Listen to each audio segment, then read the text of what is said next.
हार्दिक स्वागत एवं अभिनंदन है।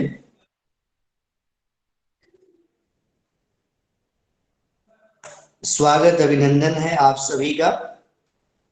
तो कल जैसा कि हम महाकवि कालिदास के विषय पे चर्चा कर रहे थे, तो इसी क्रम में आज हम रघुवंश के विषय में चर्चा करेंगे। ये रघुवंश जो है, रघुवंश किस प्रकार का काव्य है और इसमें कालिदास ने किन किन कौन कौन सी विषय वस्तु का वर्णन किया है, इस विषय में हम आज चर्चा करने वाले हैं। आप जानते हैं कि रघुवंश एक महाकाव्य है और महाकाव्य जो होता है वो सर्गों में बंधा हुआ होता है, इसलिए सर्ग बंधम महाकाव्य। जिसकी कथा सर्ग में बंधी हुई हो, जिसकी कथा सर्गों में बटी हुई हो और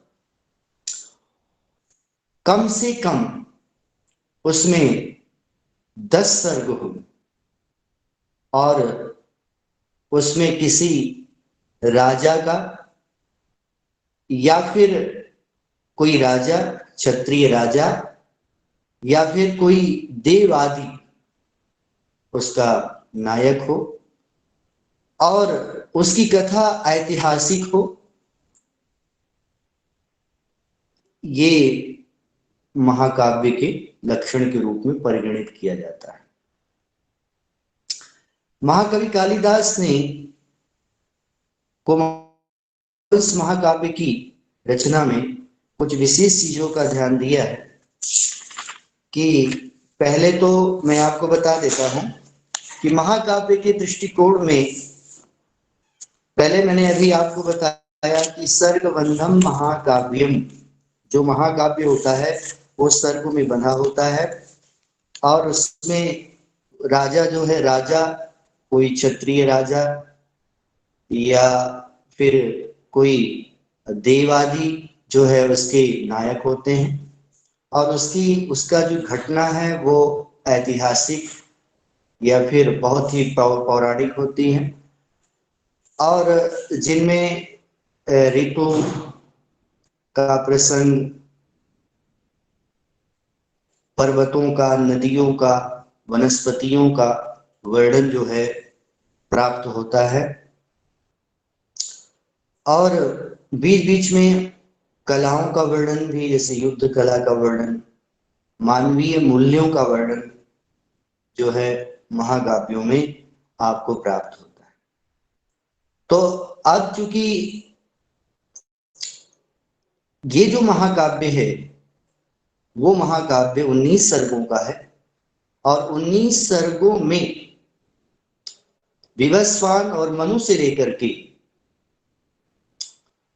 अग्निवर्ण तक, और इसका जो अंतिम राजा अग्निवर्ण है, कुल मिलाकर के 31 राजाओं का वर्णन प्राप्त होता है और प्रारंभ इसका जो है दिलीप से, महाराजा दिलीप से रघुवंश का जो प्रथम सर्ग है, उस प्रथम सर्ग में महाराज दिलीप के वर्णन से कथा प्रारंभ होती। लेकिन इस वंश का जो पहला पुरुष है विवस्वान है और विवस्वान के बाद मनु इत्यादि की प्रक्रिया से दिलीप की परंपरा के द्वारा अग्निवर्ण तक जो है इस रघुवंश की परंपरा जो है चलती है। तो इसका प्रथम पुरुष विवस्वान है और महाकवि कालिदास ने जो है राजा दिलीप से जो है रघुवंश महाकाव्य की कथा को प्रारंभ किया। तो मैं आपको बता दूं कि जब महाकाव्य होता है तो महाकाव्य में उसका प्रधान नायक, प्रधान नायिका, वर्ण जो विषय होता है उसको वस्तु कहते हैं और उस वस्तु के वर्णन में जो है किन किन विषय वस्तुओं का कवि ने पूर्ण रूप से केंद्रित होकर के वर्णन किया है, इसका भी उल्लेख जो है उसमें किया जाता है। जैसे आप देख रहे हैं कि ये जो 19 सर्गों का महाकाव्य है, ये 19 सर्गों के महाकाव्य में चूंकि अब कई राजाओं का वर्णन है, तो उन राजाओं जो जिस जिस सर्ग में जिस राजा का वर्णन है, जैसे प्रथम सर्ग में राजा दिलीप, द्वितीय सर्ग में राजा दिलीप का वर्णन, तो अब चूंकि उसी राजा का वर्णन हो रहा है तो राजा भी उसी सर्ग का नायक होगा। तो जिस सर्ग में जिस जिस राजा का वर्णन मिलेगा, उस राजा वो जो राजा है वो राजा क्या होगा, उस सर्ग का नायक होगा। तो जैसे प्रथम सर्ग में राजा दिलीप के विषय में बताया गया है, तो राजा दिलीप जो है वो नायक है, और चूंकि उनकी पत्नी का नाम सुदक्षिणा है तो सुदक्षिणा उसकी नायिका है। सुदक्षिणा उनकी नायिका है प्रथम सर्ग और द्वितीय सर्ग में, क्योंकि दोनों में ही क्या है, राजा दिलीप का वर्णन है, उनके चरित्र के विषय में बताया गया है, और दूसरे में भी उनकी कथा आगे चलती है, तो इसलिए राजा दिलीप के का अधिकार 2 सर्गों तक स्थापित होता है। इसके बाद आप जानते हैं जहां पर राजाओं का वर्णन हो, राजाओं की उपलब्धि का, राजाओं के शौर्य का, राजाओं के चरित्र का जहां पर वर्णन होता है, सात्विक वर्णन होता है, तो प्रायः वहां पर जो है जो गुण होता है वो ओज गुण होता है, और ओज गुण के साथ साथ राजाओं की में सहिष्णुता, सहनशीलता, अपनी प्रजा के प्रति जो जो है वात्सल्य, प्रेम और उसका संरक्षण आदि की जो भावना है वो कहीं ना कहीं माधुर्य गुण को पुष्ट करती है। आज चूंकि राजा हमेशा प्रजा से जुड़ा रहता है, अपनी संतान की तरह उसका पालन पोषण करता है, और उसके सुख में सुखी और उसके दुख में दुखी होता है, और हमेशा समान भाव में रहता है, तो प्रसाद गुण की जो स्थिति है वो आ जाती है। तो इस तरह जो है महाकवि कालिदास में आप देखेंगे कि जो है इन्होंने वैसे तो राजाओं के वर्णन में भी मैंने बताया कि ओज गुण प्रधान होता है, लेकिन कुछ गुण हैं जिनके कारण माधुर्य भी होता है, और समान गुणों के वर्णन के कारण प्रसाद गुण भी प्राप्त होता है। तो महाकवि कालिदास द्वारा रचित इस महाकाव्य में इन तीनों गुणों के दर्शन प्राप्त होते हैं, और इसके अतिरिक्त जो है जहां पर ओज होगा वहां पर वीर होगा, जहां पर ओज गुण होता है, ओज गुण की प्रधानता होती है, वहां पर वीर रस प्रधान होता है, और जहां पर उसी वीर रस के वर्णन में उसका उद्देश्य आध्यात्मिकता की ओर मोड़ दिया जाता है, तो वहां पर वही वीर रस की जो सीमा है वो सीमा जो है शांत रस की ओर मुड़ जाती है। तो वीर रस और शांत दोनों एक दूसरे के पूरक नहीं हो सकते, लेकिन कहीं ना कहीं सहायक तो हो सकते। जैसे वीर रस में और शांत रस में एक बहुत बड़ी बात होती है कि जैसे कोई दुष्ट राक्षस किसी को, दुष्ट राक्षस या कोई दुष्ट व्यक्ति किसी समाज या वर्ग विशेष को मारता है, पीटता है, उसे परेशान करता है, तो वहीं पर कोई राजा आकर के उसे नियंत्रित कर दे, या उतना अत्याचारी है जो प्राण दंड की योग्य है उसको मार दे, तो मारने के बाद जो है उस प्रजा में किसका माहौल हो जाता है, शांति का माहौल होता है, सुख का संचार हो जाता है। तो सुख के संचार के कारण वो प्रजा सुरक्षित हो जाती है, लेकिन आधार क्या होता है, वीर रस। जब तक वो राजा उस व्यक्ति से युद्ध नहीं करेगा, उस व्यक्ति से नहीं लड़ेगा, उसको नहीं मारेगा, उसको नियंत्रित नहीं करेगा, तब तक वो प्रजा की रक्षा नहीं कर सकता। प्रजा में सुख सौख्य नहीं बढ़ेगा, प्रजा में शांति नहीं बढ़ेगी, प्रजा में आनंद का अनुभव नहीं होगा। तो वीर का तो सहारा लेना ही पड़ता है। तो यहाँ पर जो रघुकुल में वर्णित राजा हैं, उनमें शौर्य पराक्रम का वर्णन तो प्राप्त होता है, लेकिन शौर्य पराक्रम के बाद भी आध्यात्मिकता की ओर उनका उतना ही उत्कृष्टतम रुझान है जितना उनका शौर्य में भी।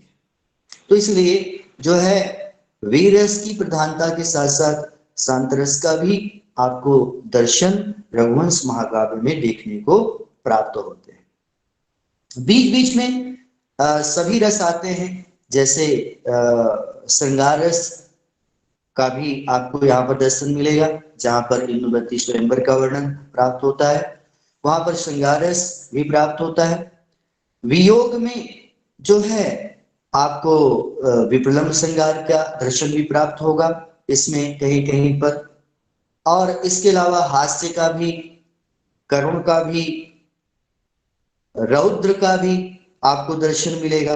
तो इस तरह जो हमारे मुख्यतः नवरस हैं, उन नौ रसों का वर्णन लगभग लगभग पूरा इसमें मिलेगा, क्योंकि सभी रस मिल करके किसी कथा की पुष्टि करते हैं, लेकिन उसमें एक प्रधान रस होता है, और वो प्रधान रस निर्भर करता है उस महाकाव्य की कथा वस्तु पर। क्योंकि रघुकुल के राजाओं का वर्णन हो रहा है, तो राजाओं की जो स्थिति है वो प्रायः उनके गुण से, उनके शौर्य से, उनके पराक्रम से, उनके प्रभाव से जानी जाती है। इसलिए वीर जो रस है, वीरता के दर्शन बहुत प्राय देखे जा सकते हैं, देखे जाते हैं, इसलिए वीर रस की प्रधानता वहां पर दृष्टिगोचर होती है। तो वीर रस प्रधान यहाँ पर हम कह सकते हैं, और शांत रस का भी पुट आपको बहुत अच्छा मिलेगा इसमें। दूसरी बात, इसमें महाकवि कालिदास ने जो है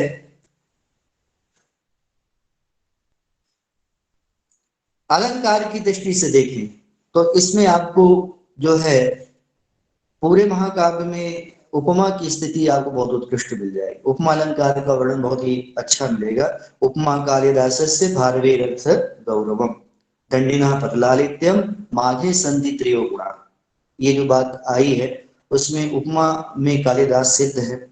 और मैं आपको एक विशेष बात और बता देना चाहता हूँ, यही एक ऐसा महाकाव्य है जिसमें कालिदास को दीप शिखा की प्राप्ति होती है, दीप शिखा की उपाधि प्राप्त होती।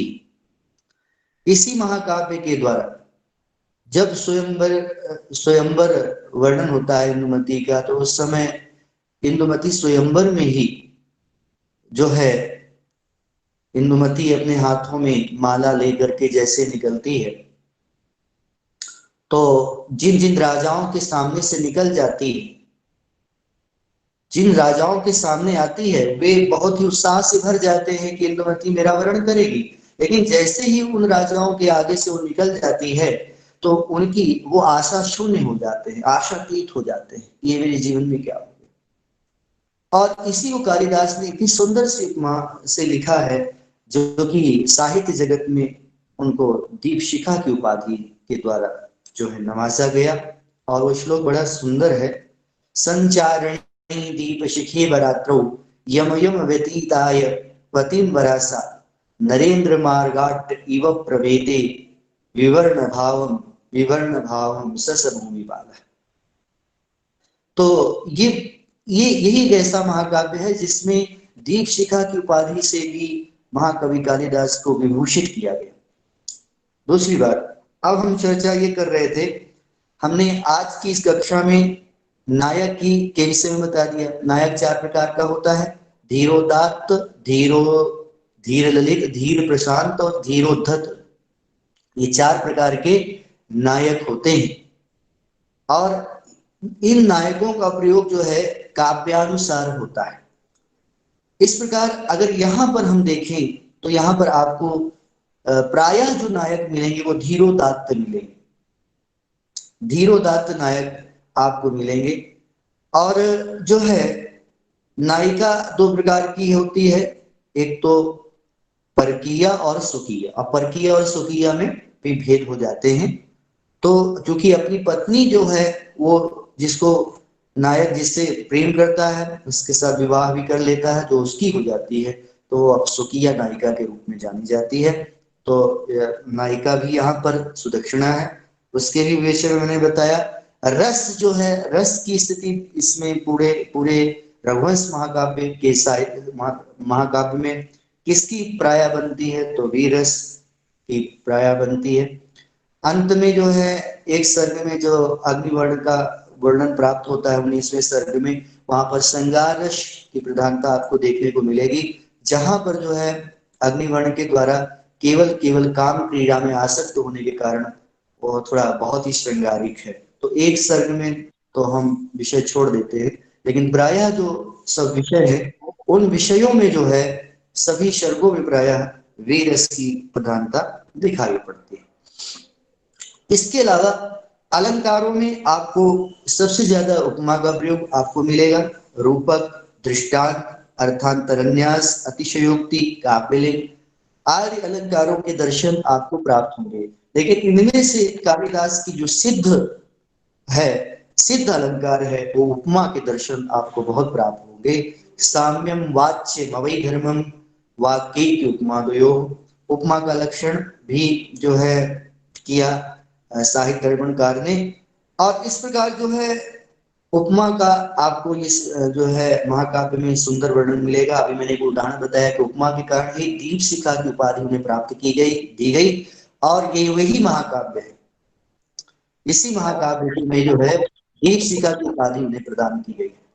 तो इस प्रकार गुण की प्रधानता में मैं आपको बता दूं कि गुण की प्रधानता में इनमें आपको प्रसाद भी मिलेगा, माधुर्य भी मिलेगा और ओज भी मिलेगा। ओज, देखो ओज जो होता है उसमें थोड़ा सा वर्णन पराक्रम का हो, शौर्य का हो,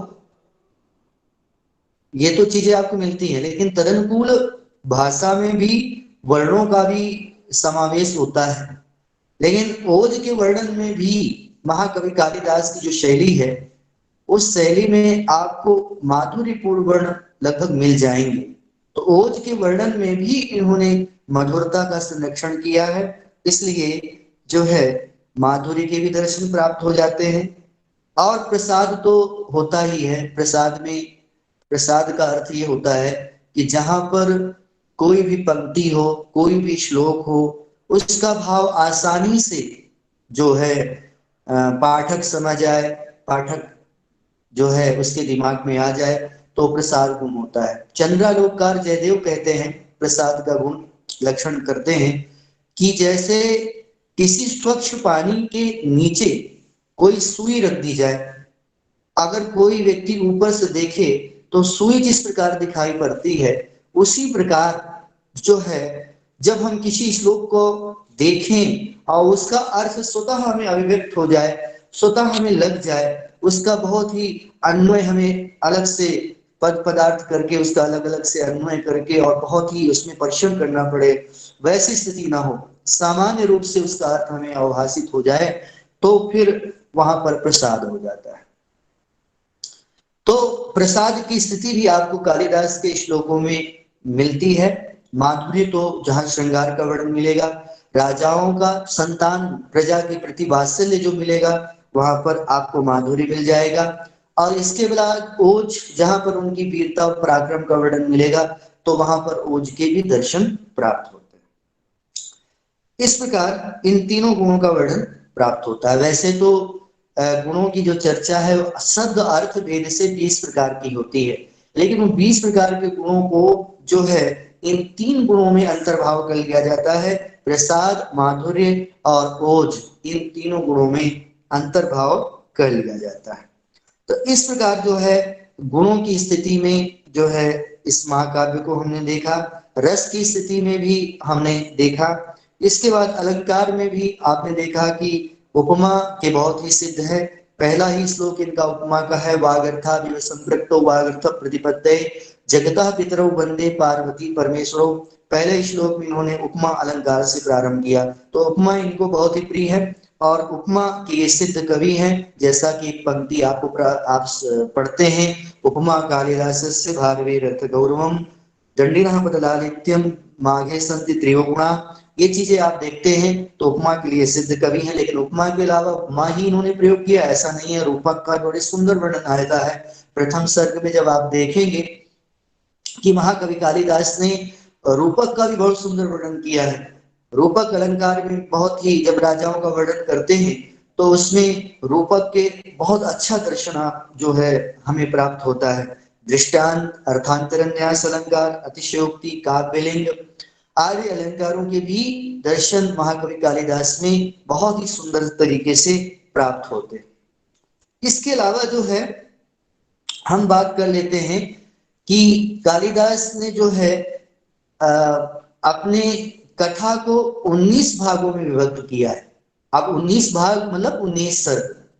अब जैसे प्रथम सर्ग जो है वो वशिष्ठ आश्रम आगमन, प्रथम सर्ग का नाम वशिष्ठ आश्रम आगमन का वर्णन किया है, यानी वशिष्ठ आश्रम में राजा दिलीप आते हैं प्रथम सर्ग, और वहां पर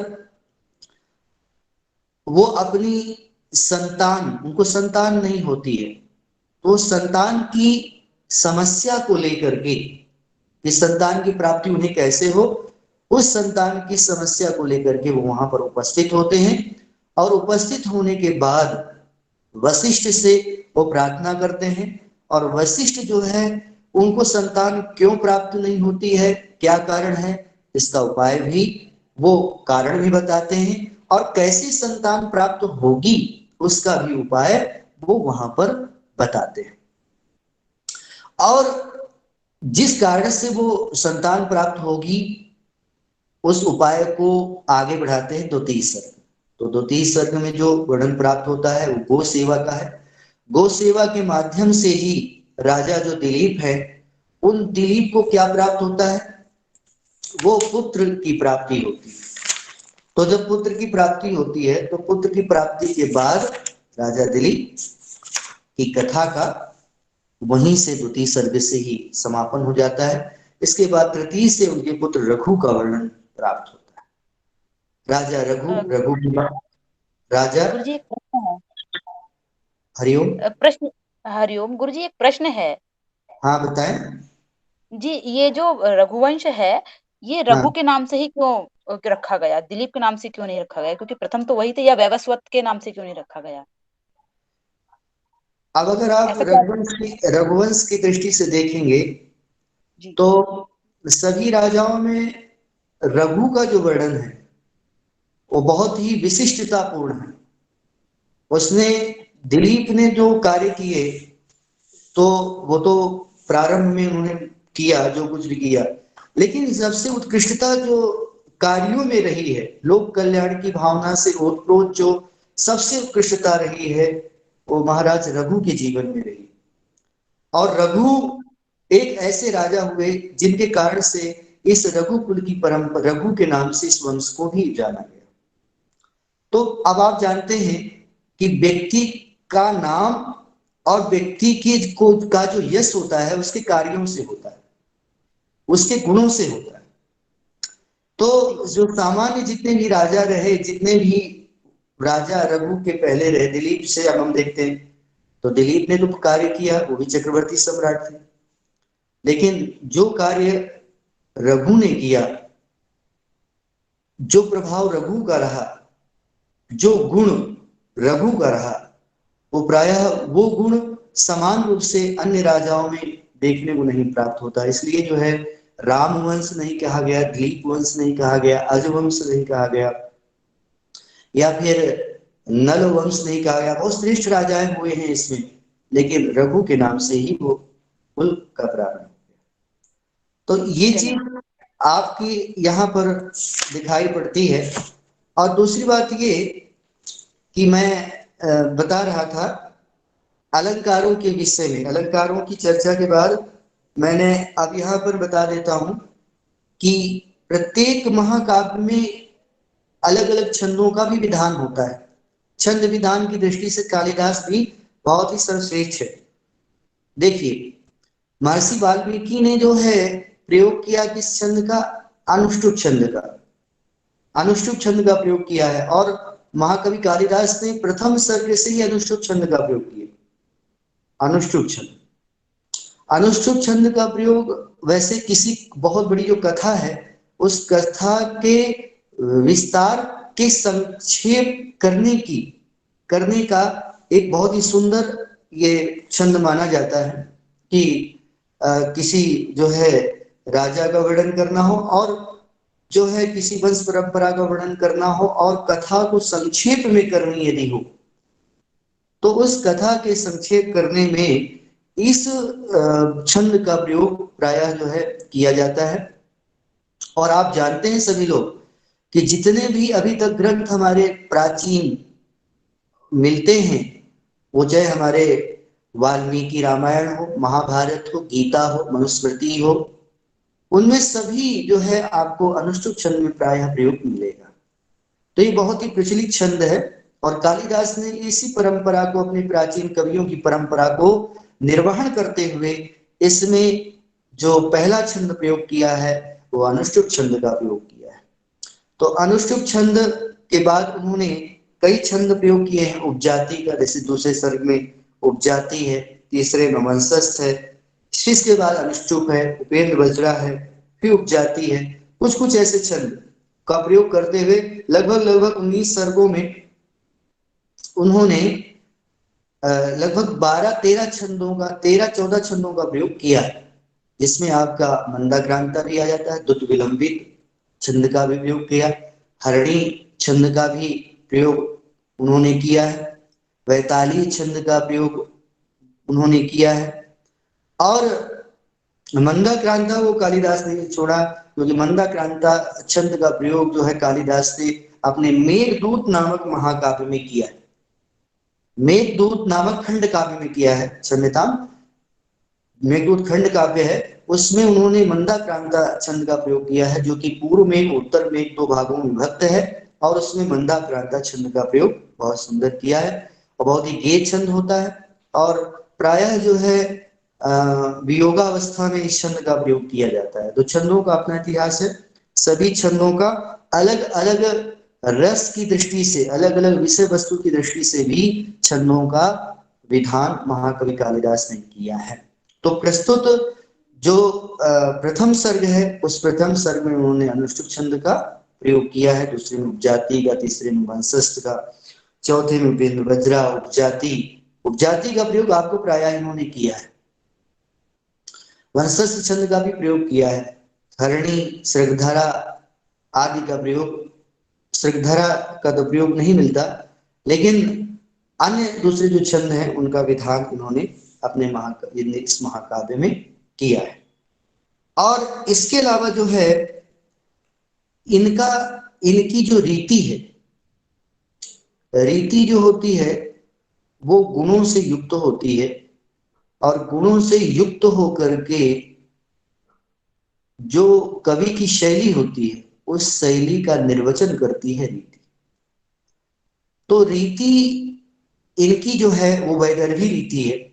वैदर्भी रीति जो होती है समग्र गुणा वैदर्भी, जिसमें सभी गुण प्रधान होते हैं, उसको जो है वैदर्भी रीति कहा जाता है। और वैदर्भी रीति के ये बहुत ही जो है सिद्ध कवि हैं। इनकी भाषा में आपको ज्यादा समास नहीं दिखाई पड़ेगा, माधुर्य दिखाई पड़ेगा, सरलता दिखाई पड़ेगी, वाक्यों में वक्रता वक्रता तो दिखाई नहीं पड़ेगी, जिस कारण से जो है आपको इनमें वैदर्भी गुण के दर्शन हो जाएंगे।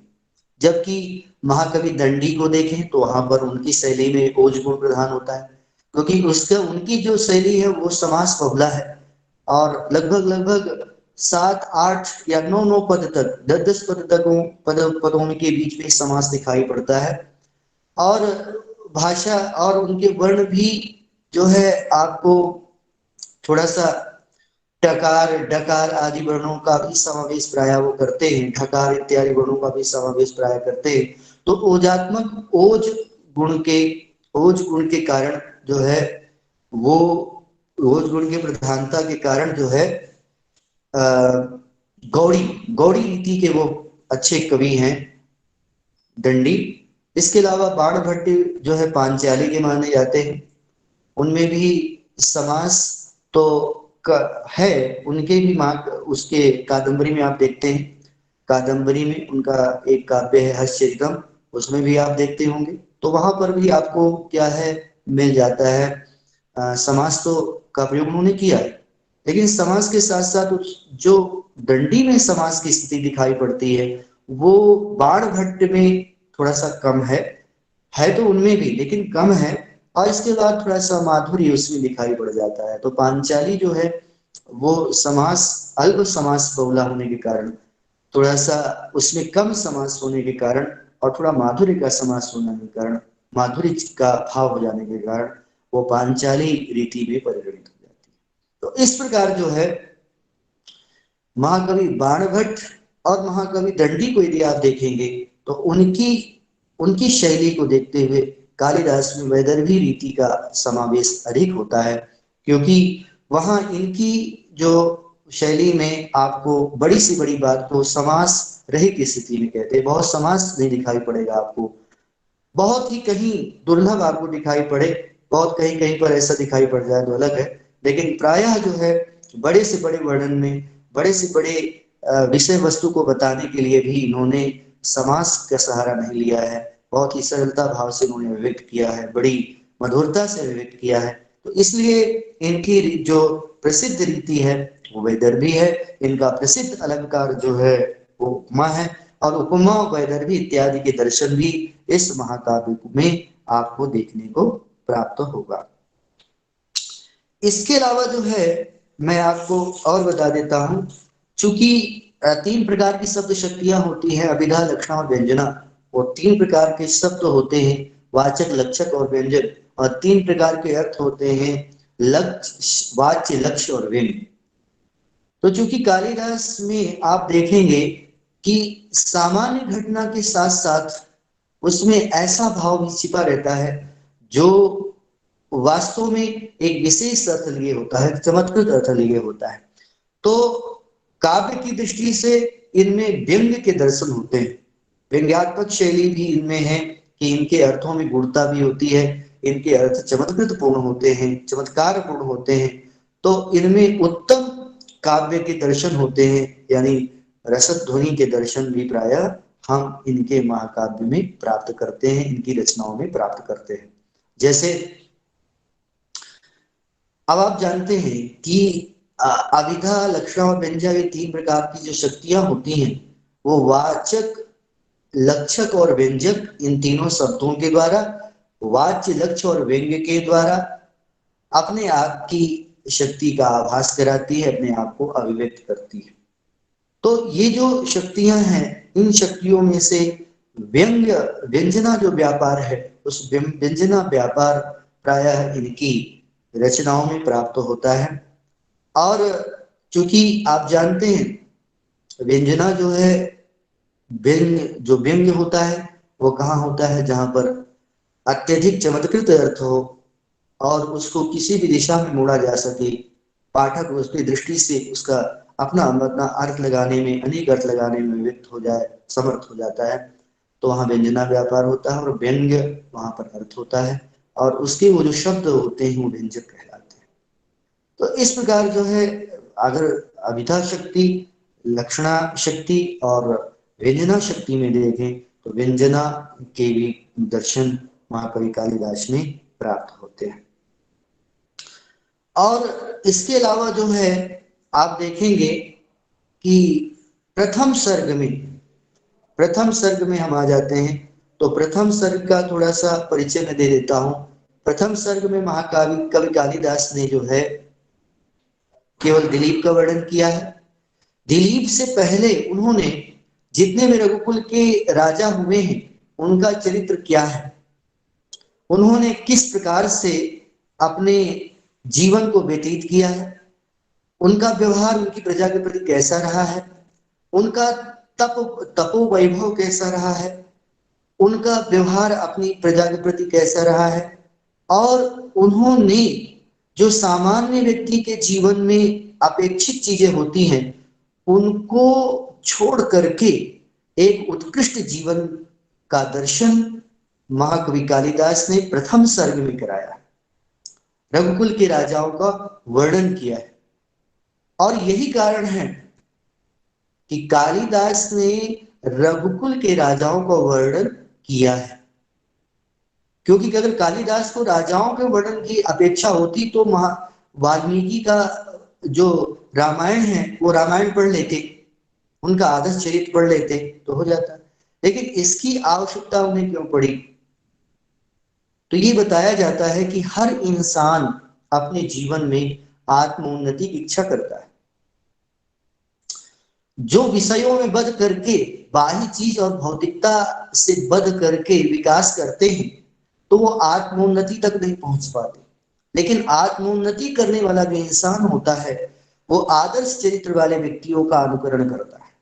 आदर्श व्यक्ति जो होते हैं उनकी उनके व्यवहारों का अनुकरण करता है, उनके व्यवहारों को अनुकरण करके वो आत्मोन्नयन चाहता है। इस कारण से वह उन आदर्शपूर्ण महात्माओं का, उत्कृष्ट आत्माओं का चरित्र पढ़ता है कि उनका जीवन कैसा था। पाठक तो पढ़ता है, लेकिन जो लेखक या कवि होते हैं वो उनको उनमें अपने आप को आत्मलीन करके आनंद से मुग्ध करने के लिए उनका चरित्र लिखना प्रारंभ कर देते हैं। और कालिदास ने ऐसा ही किया। उन्होंने आत्मोन्नयन के लिए इंसान को उत्कृष्ट चरित्र का आश्रय करना चाहिए, और जब उत्कृष्ट चरित्र का आश्रय करते हैं तो निसंदेह हमारे जीवन में छोटी छोटी चीजों की जो आवश्यकताएं होती हैं उनसे ऊपर उठ करके मात्र एक श्रेय पद की ओर दृष्टि हमारी लग जाती है। इस कारण जो है आदर्श चरित्र के वर्णन का की जो प्रासंगिकता है वो कालिदास के प्रथम सर्ग के कुछ प्रारंभ के श्लोकों में आपको दिखाई पड़े। तो वो चीज आपको यहाँ पर कालिदास ने दिखाई है, वर्णन किया है। और इसके बाद उसका वर्णन करने के उपरांत फिर उन्होंने विवस्वान के विषय में बताया, विवस्वान से मनु की बात की, और मनु से जो है फिर राजा दिलीप, फिर राजा दिलीप का वर्णन उन्होंने किया। फिर राजा दिलीप के कार्यों का वर्णन करते हुए वो आगे बढ़ जाते हैं और फिर उनकी पत्नी सुदक्षिणा का वर्णन करते हैं, सुदक्षिणा का परिचय देते हैं। सुदक्षिणा के परिचय देने के उपरांत जो है वो फिर जो है वो राज्य को अच्छी प्रकार से करते हुए आगे उनकी जीवन की प्रक्रिया चलती रहती है। और जब उन्हें कई वर्ष हो जाने के बाद संतान की प्राप्ति नहीं होती तो फिर दोनों परिपत्नी विचार करने लगते हैं और विचार करने के लिए अपने कुलगुरु वशिष्ठ ऋषि के आश्रय में जाने का चिंतन करते हैं। इस निर्णय के बाद दोनों लोग वहां जो है वहां से उनके आश्रम की ओर चल पड़ते हैं। जब चलते हैं तो कालिदास का जो वनस्पति प्रेम है, प्राकृतिक जो प्रेम है, वृक्षों के प्रति, लताओं के प्रति, पशु पक्षियों के प्रति जो प्रेम है वो प्रेम वहां पर झलकता है। और किस प्रकार जो है वो राजा दिलीप से जो है प्रकृति का संबंध जोड़ते हैं, वृक्षों का संबंध जोड़ते हैं, वनस्पतियों का संबंध जोड़ते हैं। और इसके अलावा जो है आगे की कथा इस तरह चलती जाती है। आगे फिर वो जो है इस प्रकृति के वर्णन के साथ राजा दिलीप आगे बढ़ते हैं, गांव में जाते हैं जहां पर उन्होंने यज्ञ स्तंभ इत्यादि स्थापित किए हैं। ऐसा करते हुए वे रास्ते में वशिष्ठ आश्रम की तरफ बढ़ते हैं और बीच बीच में मार्गों का भी पता लगाते हैं, क्योंकि शायद उन्होंने इसके पहले यात्रा शायद न की हो। इसलिए कालिदास ने जो वर्णन किया है उसमें वृद्ध लोगों से मार्ग पूछने की भी बात कही है कि वो कोई युवा या उस व्यक्ति से मार्ग नहीं पूछ रहे हैं जो बहुत ही वृद्ध हैं, जो समझदार हैं, जो सुलझे हुए इंसान हैं, उनसे वो मार्ग पूछते पूछते वे आगे की तरफ बढ़ जाते हैं। और आगे की तरफ बढ़ते ही सुदूर कुछ दूर जब बसता है वशिष्ठ का आश्रम तो महर्षि वशिष्ठ के आश्रम की रूपरेखा वो पहले से समझ लेते हैं, पहले से वो समझ लेते हैं कि वो आश्रम जो है जहां पर यज्ञ हो रहा है और यज्ञ की का धूम्र जो है वो आकाश मंडल में छा रहा है, तो वो उसको देख करके वो पूर्व से वहां से अनुमान लगा लेते हैं, और अनुमान लगाने के बाद जो है फिर वो समझ लेते हैं कि ये महर्षि वशिष्ठ का ही आश्रम है, तो उस तो तरफ वो चल पड़ते हैं। जैसे ही जाते हैं तो वहां उस आश्रम में, उस आश्रम की शोभा क्या है, उस आश्रम का सौंदर्य कैसा है, उस आश्रम में पशु पक्षियों की स्थिति क्या है, मृगों की स्थिति क्या है, और वनस्पतिक वानस्पतिक समृद्धि किस प्रकार है, इसका वर्णन बहुत ही सुंदर तरीके से कालिदास ने किया है। एक आश्रम की मर्यादा, एक आश्रम का प्राकृतिक सौंदर्य, एक आश्रम की वास्तविक समृद्धि क्या है, उस समृद्धि का वर्णन महाकवि कालिदास ने प्रथम सर्ग में बहुत ही सुंदर ढंग से किया है। मैं आप सभी पाठकों और श्रोताओं जो भी जुड़े हुए हैं, मैं उनसे निवेदन करूंगा कि मुझे तो 125 श्लोक, 1 से लेकर 25 श्लोक कहा गया है, लेकिन जरूर इसको पढ़ना चाहिए। इसमें कुल मिलाकर के जो है, इस जो सर्ग है, इस सर्ग में जो है कुल मिलाकर के 95 श्लोक है, और 95 जो श्लोक हैं, 95 श्लोक में इतना सुंदर वर्णन प्राप्त होता है, वो चाहे मर्यादा की बात हो, या फिर वनस्पति के प्रति कवि का प्रेम हो, आश्रमों की मर्यादा हो, और उनकी आध्यात्मिक समृद्धि हो, और आचरण जो बहुत महत्वपूर्ण रखता है, जो साहित्य से हर हर विद्यार्थी को, हर इंसान को प्राप्त होता है। एक गुरु के प्रति, एक गुरु का छात्र शिष्य के प्रति मर्यादा, और शिष्य का गुरु के प्रति जो मर्यादा है, जो आचरण है, जो इसकी अभिव्यक्ति है, वो वास्तव में उसका जो वास्तविक दिग्दर्शन प्राप्त होता है, जो बहुत ही अच्छा दर्शन प्राप्त होता है, वो प्रथम सर्ग में जो है प्राप्त होता है। तो अवश्य ही पूरे श्लोकों का परिशीलन बड़ी सुंदर तरीके से करना चाहिए। और दूसरी बात, जब वहां वो जाते हैं, जाने के बाद अब कैसे, जब कोई इंसान जाता है तो इंसान के लिए, हम किसी घर में जाते हैं तो नॉक करते हैं, तो हमें तो आज की प्रक्रिया में लोग हाँ आ जाइए, बैठ जाइए, चाय वाय पिला रही है, लेकिन उस प्रक्रिया में पहले वो जब राजा गए, तो राजा के बाद ऋषियों ने, वहां के जो तपस्या करने वाले जो ऋषि थे, और उन्होंने जब उन्हें सूचना मिली तो सब लोग जाकर के उनकी अगवानी करते हैं। अगवानी करने के बाद उन्हें लाते हैं, उनको जो है सुस्वादु फल और आदि देते हैं।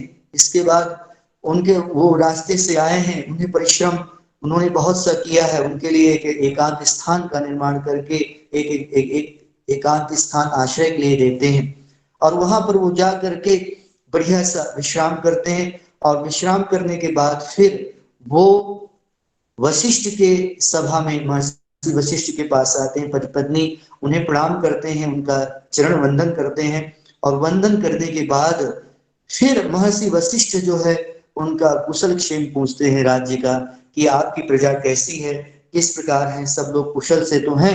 तो राजा दिलीप जो है कुशल क्षेम तो बताते हैं, लेकिन अंत में उनके अंदर जो संतान उत्पत्ति की जो है इच्छा है, वो कहीं ना कहीं उनके मुखारबिंद से अभिव्यक्त हो जाती है।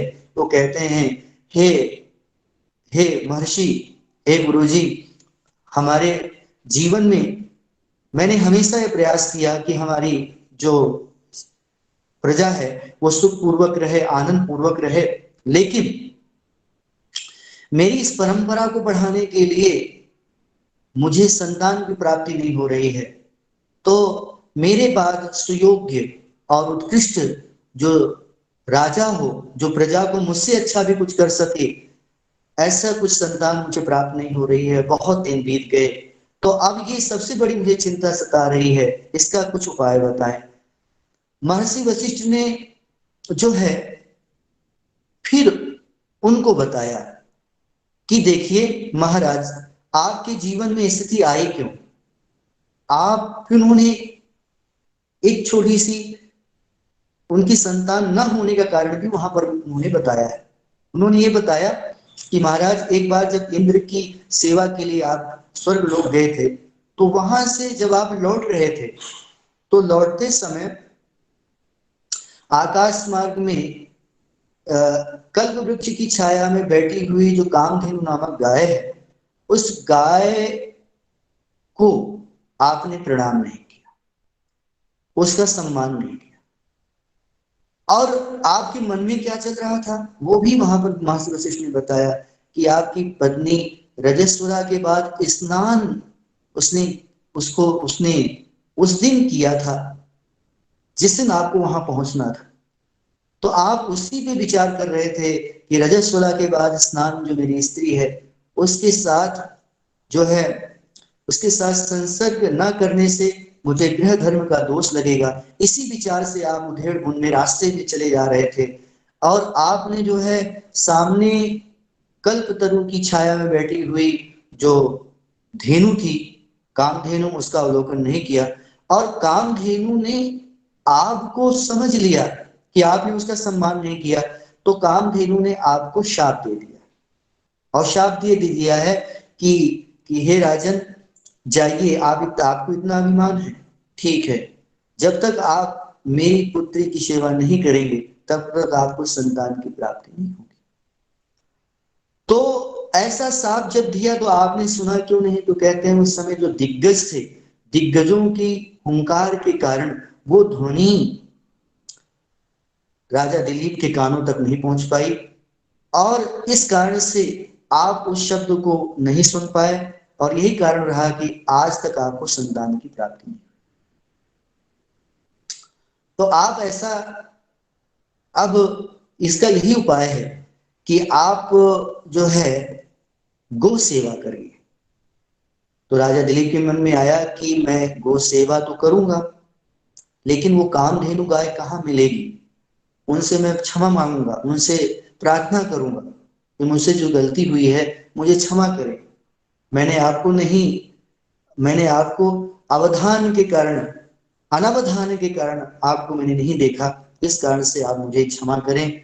तो जो है वशिष्ठ ने बताया कि देखिए, आपको गाय अब यहाँ पर नहीं प्राप्त हो सकती है क्योंकि वो इस समय वरुण जी का एक यज्ञ चल रहा है पाताल लोक में, और वहां पर यज्ञ के सुसंपन्नता के लिए कामधेनु गई हैं, और जब तक वो यज्ञ संपन्न नहीं हो जाता है तब तक वो गाय आपको प्राप्त नहीं हो सकती। तो राजा जी के तैयार हो जाते कि मैं जाऊंगा, कहें नहीं राजन, वहां पर आपका जाना मुश्किल है क्योंकि बड़े बड़े नाग वहां उसकी रक्षा कर रहे हैं, तो वहां जाना किसी व्यक्ति या देवता के भी वश में नहीं है। तो आप ऐसा करें कि कामधेनु की ही पुत्री जिसका नाम नंदिनी है वो मेरे यहाँ है, यदि आप उसकी सेवा करें तो उसकी सेवा मानो कामधेनु के द्वारा साप से की निवृत्ति होगी।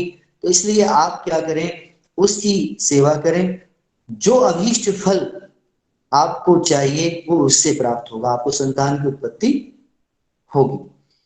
तो फिर राजा दिलीप अपने गुरु की बात को स्वीकार कर लेते हैं और महर्षि वशिष्ठ उनको जो है गो सेवा का उपदेश भी देते हैं कि आपको कैसे सेवा करनी है।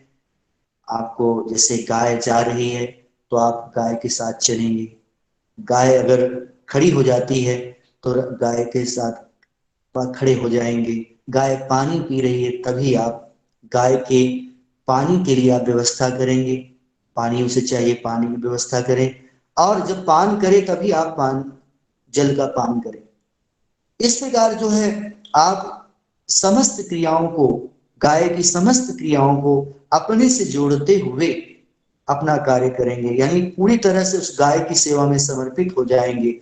उसकी समस्त क्रियाओं के संपन्न होने के बाद ही आप अपनी क्रियाओं का संपादन करेंगे, तभी आप अपनी क्रियाओं को करेंगे। इसके बाद उन्होंने सुदक्षिणा को भी उपदेश दिया कि आप प्रतिदिन जब गाय जंगल के लिए जाएगी तो आप उसका जो है उसे रोचना लगाएंगे, उसे माला पहनाएंगे, उसका स्वागत करेंगे, और स्वागत करने के बाद उसे वो इस जो आश्रम है, आश्रम के जो एक सीमा है उस सीमा तक उसे छोड़ने जाएंगे। आश्रम का जो एक आवर्ती क्षेत्र है जहां तक आश्रम की सीमा है, जहां तक आश्रम का एक दीवार है, चार दीवारी जिसे हम आज कहते हैं, तो वहां तक आप क्या करेंगे, सुदक्षिणा जी वहां तक जाएंगी और जाने के बाद उस गाय को वहां तक विदा करने के लिए जाएंगी। और जब वो गाय वो जंगल से आएगी लौट करके, तो अगवानी के लिए फिर पुनः वो उसके लिए तैयार रहेंगी और ससम्मान पूर्वक जो है उन्हें लेकर के आएंगी। इस प्रकार का उपदेश महर्षि वशिष्ठ ने सुदक्षिणा और राजा दिलीप को दिया। और ये उपदेश देने के उपरांत जो है एक ये उपदेश उन्होंने उन्हें दिया, और इस उपदेश को दिलीप ने और सुदक्षिणा ने सहज स्वीकार कर लिया, और दूसरे दिन से जल्दी से उठ करके गो सेवा में प्रवृत्त हो गए। और जब गो सेवा में प्रवृत्त हो गए तो फिर हमारा दूसरा सर्ग प्रारंभ हो जाता है। तो इस प्रकार ये प्रथम सर्ग की कथा है।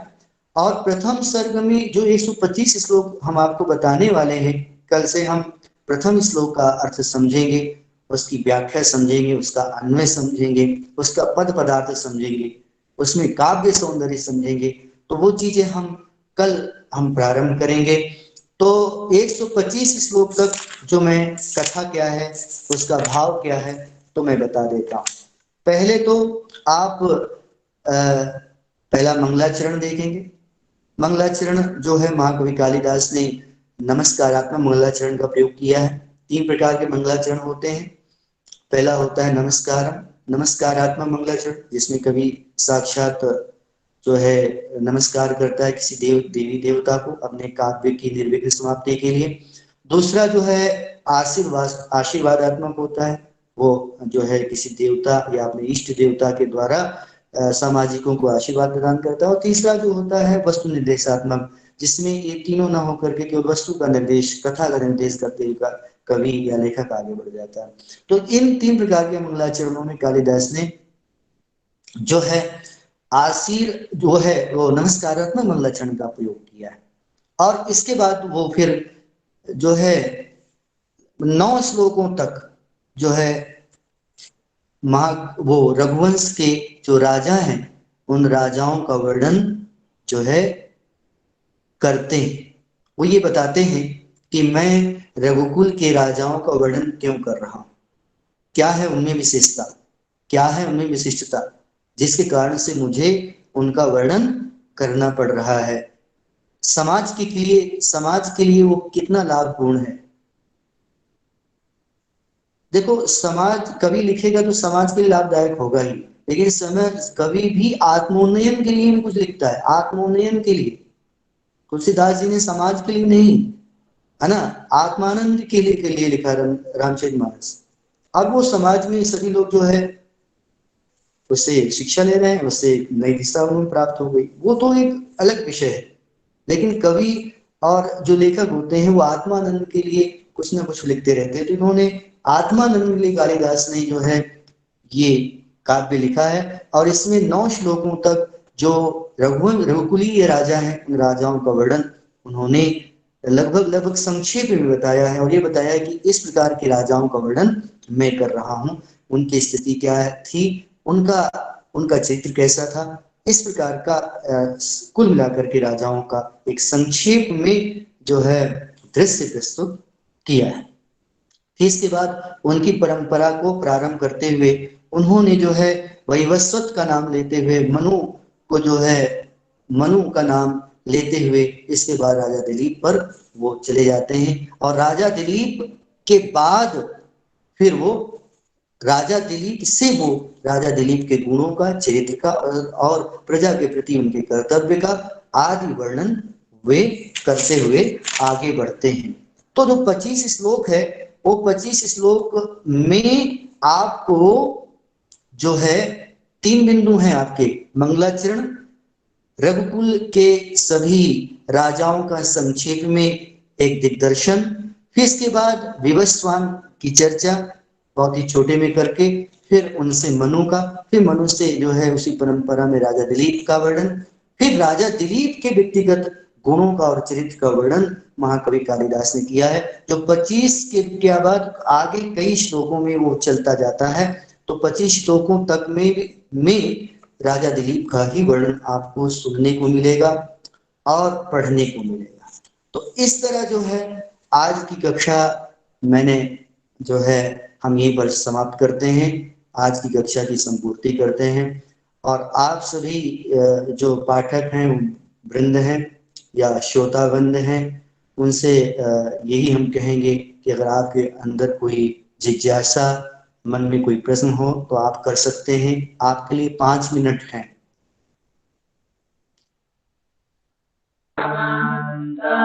प्रणाम गुरुजी। प्रणाम। हरिओम।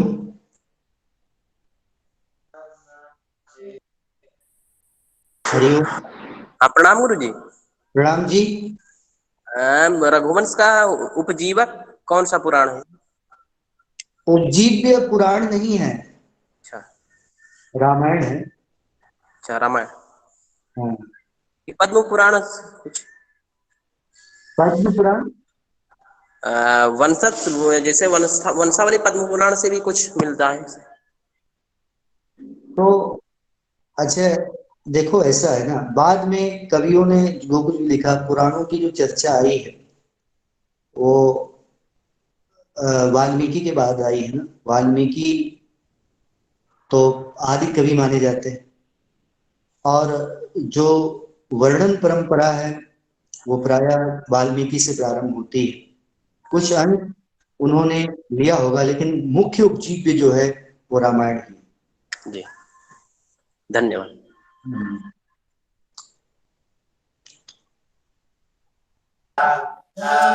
सर्वेभ्यो नमो नमः।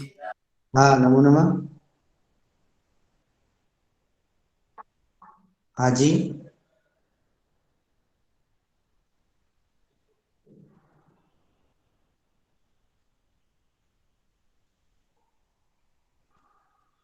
हाँ जी, आप कुछ पूछना चाह रहे थे?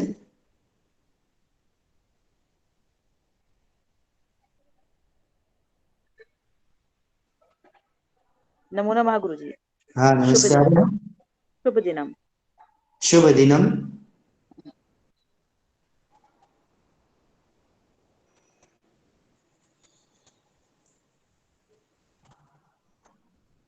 प्रणाम गुरुजी। हाँ, नमस्कार। शुभ दिनम गुरुजी। शुभ दिनम। अस्ति कश्चन प्रश्नः?